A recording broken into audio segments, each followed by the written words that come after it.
Riwruoge makedo ni ratich oganda kadho wadh nam chumbi koni piny owacho onego kaw okang' mowinjore mar gayo masiche mag monj kod nek mageto mine magikoni odwa medore ahinya kadho wadh nam chumbi.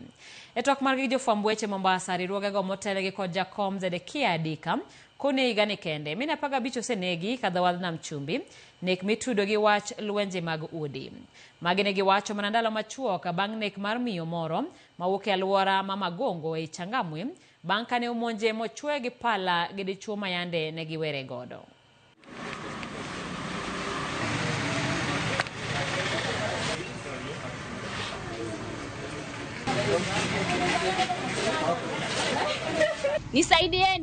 Nisaidieni majirani, tafadhali nisaidieni. These were the pleas of Susan Achieng Mito, a mother, a sister, a friend, and a dedicated gender-based GBV champion, crying out for her life as she was brutally attacked by her ex-husband in what is now a confirmed case of femicide. Kwa sababu kesi kama hii ya dadangu ni kesi ambayo nimekuwa ikikuwa na mambo mengi sana, stress nyingi sana, na nimeweza kuenda kuripoti na hakuna tu ambayo iko inaweza kuchukuliwa.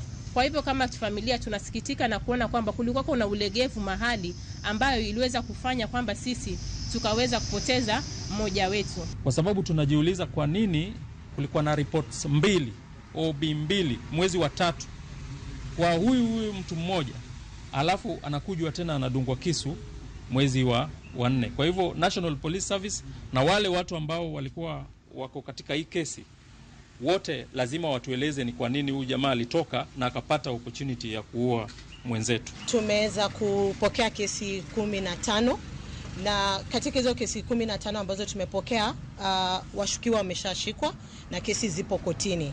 Hata ambaye mwenye aliweza kumdhulumu Susan pia yeye mwenyewe tuliweza kumkamata kupitia kushirikiana na wale afisa wa Changamwe.